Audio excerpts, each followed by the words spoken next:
Кәрі жілікті босағаға неге іледі? Қазанға ет салғанда алдымен бісміллә деп кәрі жіліктен бастап салады. Себебі кәрі жілік еттің бәрін ұстап тұратын қасиетке ие. Оны шақпайды, құда табаққа салмайды, қонаққа, бөтен, жат адамға, керісінше үй иесіне немесе ағайынға береді.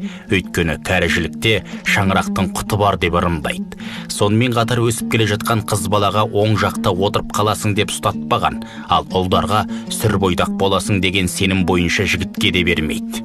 Ертеде бір байдың қорасын 40 қарақшы торуылдапты, бірақ қанша тырысса да малын ала алмаған екен. Байдың қорасын қарулы жасақ күзетіп тұрыпты, бірақ таң ата қарауылдар көзден ғайып болады екен. Ұрылар тылсым жайды түсінбейді. Ертесіне біреуін тыңшылыққа жұмсайды. Ол байға жолаушы кейпінде келіп сыр тартады. Байдың жалғыз ұлы мен бәйбішесінен өзге ешкім жоқ екен. Тыңшы қайта келіп, байдың малын күзететін не жалшы, не күзетші жоқ. Бәрін барладым, көршілерінде сұрадым, ешбір жасағы жоқ. Бізге елестеген болу керек дейді. Ұрылардың басшысы, ендеше бүгін шабамыз деп атқа қонады. Бұл жолы да ұрылар қораға тақап келгенде қарулы жасаққа кезігеді. Ұрылардың бірнешеу жараланып, кейін шегінеді. Ертесіне ұрының басшысы байға өзі барып, байеке, мен ұры едім. 10 күн болды сіздің малыңызды торып жүргеніме. Бірақ қораңызды күзеткен қалың әскер алдырмайды. Күндіз көзден ғайып болады. Не сыр, не киеңіз бар, айтыңызшы деп ағынан жарылыпты. Бай ұрыны ертіп алып, қорасында әлеулі тұрған кәрі жілікті көрсетеді. Әкем марқұм дүниеден өтерінде, кәрі жілік көрсең қораңа байла, малыңа қорған болады деуші еді. Өсиетін орындап, кәрі жілік іліп қойдым. Содан бері малға қасқыр да шаппады, ұры да түспеді. Бірде-бір малым жоғалмады. Қайта мыңғырып өсіп келеді. Соның шарапаты болмаса, менде басқа кие жоқ дейді. Құдіретке бас иген ұрылар баймен дос болыпты. Ниетінен қайтып, адал кәсіпке көшіпті деседі. Кәрі жілікті жеуге болмайды дегенді ғана естуші едік. Оның мәні мұншалықты тереңде жатқанын ойламаппыз.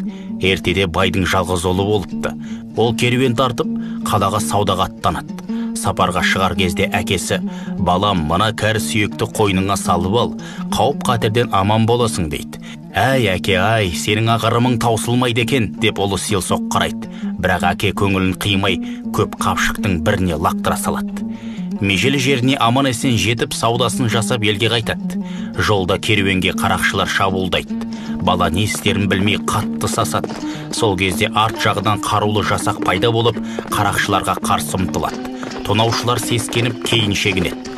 Қапылыста бір қарақшының қаңғыған оғы баланың аяғына тиіп, жараланып қалады.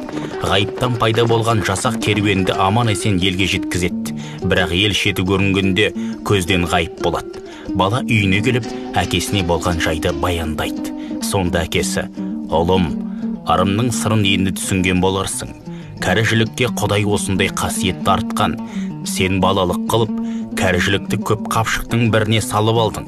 Сонда да керуенің ғайып ерен 40 шілтеннің шылауында болды.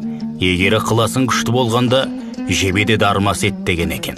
Осыдан бастап ел аузында кәрі жілік ер жігітті 40 жолдан қағат деген сөз қалыпты. Иә, көп жастар мұны біле бермейді. Негізі, қазақ халқының салт дәстүрі тұнған тәрбие ғой. Ұлттық құндылықтарымыз ше, нағыз тәрбие мектебі ғой. Баяғыда бір бейбақ айтқан екен, білгенімнен білмегенім 99 деп. Айналайын, асыл ата бабам, қасиетіңнен айналдым. Босағаларыңыздан құт береке арылмасын.